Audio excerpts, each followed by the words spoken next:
Alors bonjour à tous, petite chronique, cette fois-ci l'anti-rouille.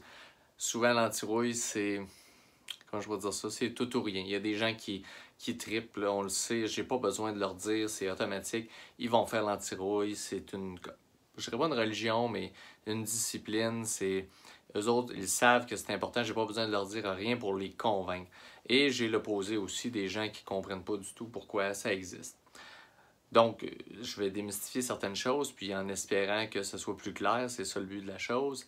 Euh, Premièrement, l'antirouille au Québec, de ma part à moi, c'est excessivement important. Au Québec, on est les rois de l'épandage du sel de voirie. Il y en a une quantité phénoménale. Ça se calcule en centaines de milliers de tonnes de sel qui est appliqué sur les routes à chaque année.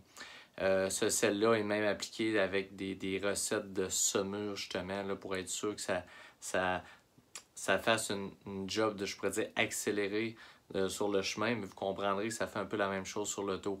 Donc, c'est une saumure, c'est déjà avec de l'eau, c'est déjà fondant, c'est très envahissant. Donc, les autos d'aujourd'hui le subissent à chaque hiver. Comprenez-moi bien, ils subissent l'hiver, mais le sel a une capacité d'être en action, surtout plus chaud, donc dans les températures plus élevées que -7. Donc de -7 à 7, comprenez-moi bien, là, le printemps, c'est incroyable à quel point la rouille peut évoluer sur une voiture. Il y a du sel sur les voitures qui reste pris partout parce que je connais peu de gens qui feraient un rinçage complet de leur voiture à chaque fois qu'ils rentrent à la maison. Vous comprenez? Le sel continue d'agir même après avoir passé dans le fameux trou d'eau ou d'avoir passé dans de la neige qui est salée. Donc, l'auto est contaminé constamment, ça travaille tranquillement, pas vite, le sel fait son action. Donc, l'antirouille est inventé pour essayer de stopper ça au maximum. Ça fait des années que ça existe, puis il y a vraiment longtemps déjà, l'antirouille existait. L'antirouille, il y avait des produits faits pour ça, qui étaient de l'huile traditionnelle, donc vous m'entendez, vous me voyez venir, là, l'huile qui coule. Donc, ça veut dire que vous rangez l'auto quasiment quelques jours dans la rue, une semaine et demie. Ça fait des spots, des traces au sol parce que l'antirouille, justement, coule et est trop liquide. Ça, c'est un peu la méthode la plus old school, la plus traditionnelle qui existe dans le domaine. Il y a certaines compagnies qui le font encore, même si je trouve que ça commence à être un peu désuet. Ce style-là, on appelle ça à l'huile, point final. Étant donné que c'est problématique, puis n'oubliez pas, dans le temps, en plus, il y avait les vieux de la vieille qui voulaient vous faire des antirouilles pas chères. Il y avait des garages qui faisaient, ils s'inventaient des recettes maison, prenaient de l'huile usagée avec mélangée, c'était trop liquide. Fait que là, ils rajoutaient de l'huile de scie à chêne ou je sais pas quelle recette qu'ils utilisaient maison pour essayer de diminuer l'écoulement, mais et pulvériser là, de façon artisanale. Ça a fait son temps. Aujourd'hui, les gens ont bien réalisé que, bon, c'est très... c'est contraignant. Premièrement, ça fait de l'huile partout, ça dégoûte longtemps. Ce style de produit-là qui n'est pas adapté. Il y a beaucoup de sortes de ces produits-là qui vont faire gonfler les caoutchoucs rapidement. Ça fait... donc, ça a d'autres contraintes. Puis, en plus de ça, les anciennes méthodes que je vous parle, à la Va comme je te pousse, là, qui est brocante à Joseph, ça sentait énormément fort. C'est des huiles qui sont pas faites pour être proches d'une source de chaleur, justement, comme l'échappement. Donc, ça sentait vraiment pas bon dans l'auto. À part si le gars en mettait pratiquement pas, mais comprenez-moi, le but, c'est de protéger l'auto au maximum. Fait qu'il y en avait un peu sur l'échappement, un peu sur le moteur, etc. Donc, ça, c'est passé de mode. Aujourd'hui, on est rendu à, je pourrais dire, 3-4 choses. Premièrement, celle qu'on met, donc je reviens là-dessus, l'huile paraffine, donc c'est une huile qui ne coule pas, donc elle est comme boostée, c'est un alliage, il y a de la paraffine dedans. Une fois que c'est pulvérisé sur l'auto, ça stagne, ça va rester en place. Il y a ça qui existe. Il y a la paraffine, pas la paraffine, il y a la graisse qui est plus rare et plus dispendieux. C'est pas quelque chose qui pogne vraiment, c'est quelque chose qui n'a pas beaucoup de volume là-dedans. C'est un principe qui, oui, ressemble à une graisse. Plus dur à appliquer parce que ça va moins, c'est moins envahissant pour les raccoins. Donc c'est pour ça aussi, là, c'est plus cher et ça tient plus, donc considéré comme pas annuel, mais considéré comme plus durable. Et il y a ceux qui utilisent des genres d'antirouille, des apprêts qui sont permanents. Mais rendu là, c'est conditionnel. Il faut vraiment que ça soit fait dans les premiers mois de la voiture pour être sûr que l'auto soit intact. Alors que, et là c'est important, là, si on vous met de l'antirouille, c'est des questions qu'on a souvent. Si on vous met de l'antirouille qui ne coule pas, de l'huile huile paraffine par exemple, comme chez nous, les gens vont me demander, oui, mais là, moi, mon auto rouille ou n'est pas parfaitement propre, dois-je la laver, les ci, les ça? C'est justement la différence entre une anti-rouille qui est permanente et celle qui est justement l'huile paraffine. C'est des anti-rouilles qui sont très adhérentes, c'est fait pour ça. Donc, on est à l'aise d'appliquer cette anti-rouille-là, même s'il y a un début d'apparition de rouille sur l'auto, sur le châssis. C'est ça qui est beau de la chose, c'est qu'on est capable d'un peu de rattraper le temps perdu. On est capable de faire de l'anti-rouille et d'entretenir sa voiture, même si on a eu un petit laisser-aller, même si on a commencé un peu trop tard, même s'il y a des traces sur le châssis. Vous voyez, là, on n'est pas à la merci, là, où il n'y a pas un compte à rebours là, qui est complètement, là, avec aucun retour à l'arrière. On est capable de corriger un peu de ce côté-là. C'est la beauté de tous les produits qui sont un peu, on va dire, du principe huileux. Ça m'amène sur le fait que, bon, si vous ne choisissez pas la permanente, après ça, vous allez aller tomber dans les antirouilles comme je vous parle, donc huile paraffine. Par la bande, ces huiles-là, on considère ça comme des antirouilles annuelles. Mais là, c'est multifactoriel. Dites-moi pas, ouais, annuel, ça veut dire qu'il faut que j'en mette à chaque année. Ça dépend. Si vous roulez 40 000 km par année, je vous dis qu'annuel, ça va être le temps que vous reveniez le faire. Pour quelqu'un qui roule vraiment pas et qui l'a rangé dans le garage, ça peut durer 5 ans. Vous voyez ce que je veux en venir. Annuel, c'est l'appellation, c'est le type d'antirouille. Ça veut dire qu'il est à application récurrente. C'est à vous de jauger ou demander à votre mécanicien ce qu'on est dû, ce qu'on n'est pas dû.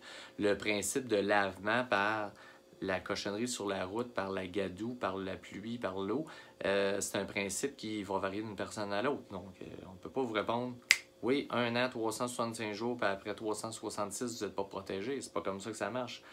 Je vous le répète, c'est multifactoriel. Donc, ça, c'est une chose de votre côté. Je dois vous dire que... parler un peu de l'antirouille électronique. L'antirouille électronique, c'est quelque chose que ça fait longtemps qu'il existe, mais ça se développe pas bien. J'ai pas de documents super fiables là-dessus. La seule chose qu'on me dit que je semble comprendre, c'est que c'est relativement efficace dans des domaines où le morceau de métal est d'un net fret sec tout entier, comme un container par exemple, des choses comme ça. C'est plus facile d'émettre le principe des ions, là, des électrons, de l'électrification, parce que c'est compliqué de vous le dire scientifiquement, mais quand on branche cette machine-là, théoriquement, c'est comme un courant électrique qui protégerait contre la rouille. Donc la rouille aurait de la misère à s'adhérer à l'acier. Bon, mais dans l'automobile, il y a beaucoup de morceaux qui sont distincts l'un de l'autre ou séparés par des bouchings de caoutchouc, des choses comme ça. Il y a des matériaux qui peuvent interférer. Fait que ce que ça dit là-dedans, c'est que même si quelqu'un vous a branché un petit module électronique qui clignote pas loin de la batterie, plusieurs personnes, parce que je l'ai lu, là, ça vient pas de moi, ont vraiment un gros doute sur l'efficacité parce que justement, on a l'impression qu'avec les interférences et la façon que l'auto est construite, il manque beaucoup d'efficacité, surtout dans la partie arrière, puis vous comprendrez que la partie arrière, c'est celle-là qui est le plus lavée, qui a plus de backdraft, de ramassis de tout ce que les roues avant tirent vers l'arrière, qui fait en sorte qu'il y a beaucoup d'accumulation d'abrasifs qui vont sabler tout l'arrière de le véhicule, incluant la suspension, la direction et tout le subframe, la partie arrière, le hitch, etc. Il y a beaucoup de choses à l'arrière qui peuvent être affectées. Ben, on n'a pas de preuves vraiment concluantes comme de quoi que ça marche vraiment. Puis aujourd'hui, ben, c'est pour ça que je vous dis, ben, si vous voyez de quoi, n'hésitez pas à me l'envoyer, mais de ma part, j'ai rien vu d'intéressant qui vous incite à aller en poser un. Donc, ça revient au fait qu'il y a plusieurs choix sur le marché, mais les choix intéressants, c'est soit graisse on déplie dans les débuts de l'auto, soit on fait une permanente dans le début de l'auto, soit on y va avec une huile paraffine parce que ça coule pas. Les produits huile paraffine, incluant les graisses, tous les produits spécialisés, c'est fait là, pour ne pas être agressant pour le client. Là. Je vous dis, c'est des senteurs de bubblegum, des choses comme ça. C'est pas désagréable. si jamais le gars qui applique se trompait ou accrochait un peu l'échappement, je vous dis, c'est très, très tolérable. Puis ça fait un produit qui est fait pour ça. Puis il va beaucoup moins affecter des caoutchoucs, des choses comme ça que Joe Blow qui étendait son huile usagée comme dans le temps, comprenez-moi bien. Fait que c'est quand même fait pour ça. C'est abordable pour ce que ça donne. C'est un énorme résultat. Et j'en viens aussi d'ailleurs à la statistique, bon, qui n'est pas claire parce que veut pas encore ça, il y a beaucoup de facteurs. Mais l'antirouille, on m'a dit que l'antirouille allait prolonger les voitures, la durée de vie des voitures d'entre 3 à 4 ans, peut-être même plus. Fait que mettez une moyenne de 4 ans. C'est énorme quand on calcule que les gens, quand on parle avec les gens s'attendent à ce qu'une voiture ait une durée de vie de grosso modo 10 ans, 200 000 km, 20 000 km par année. Là, vous comprenez les mathématiques. Ça veut dire que c'est énorme de penser faire 40% plus de durée de vie grâce à l'antirouille. Je vous explique, c'est facile. Toutes les voitures que j'ai vues dernièrement au garage, que j'ai annoncé la mauvaise nouvelle au client comme quoi sa voiture c'était terminé, puis il fallait qu'elle allait s'en acheter un autre, puis que c'était vraiment je pourrais dire c'était non négociable. C'était toutes des voitures altérées fortement par la rouille, donc on parle de manque de sécurité par le châssis qui était affaibli. C'est pas quelqu'un qui avait une transmission à faire, là. C'était tous des gens qui était au prix avec une voiture qui était plus sécuritaire par la mollesse de sa structure, donc la structure non sécuritaire due à la rouille.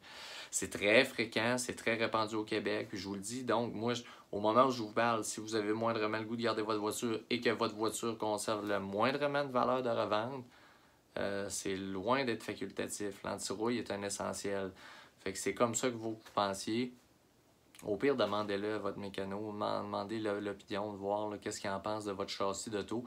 Allez le voir en dessous de l'auto. Voyez votre châssis d'auto. Je vous dis, une voiture qui est vraiment avancée et qui est vraiment rouillée, ça prend un point de diplôme pour comprendre qu'il y a quelque chose à faire. Je vous le dis, ça se voit.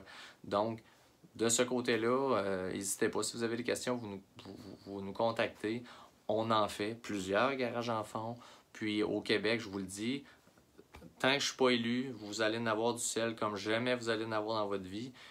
C'est une blague en passant, je n'ai pas d'intention de me présenter. Mais vous comprenez, je ne suis pas vraiment d'accord avec une application massive de sel comme celle qu'on a.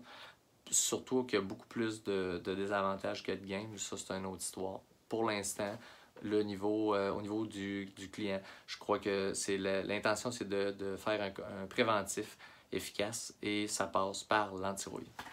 À la prochaine. Bye.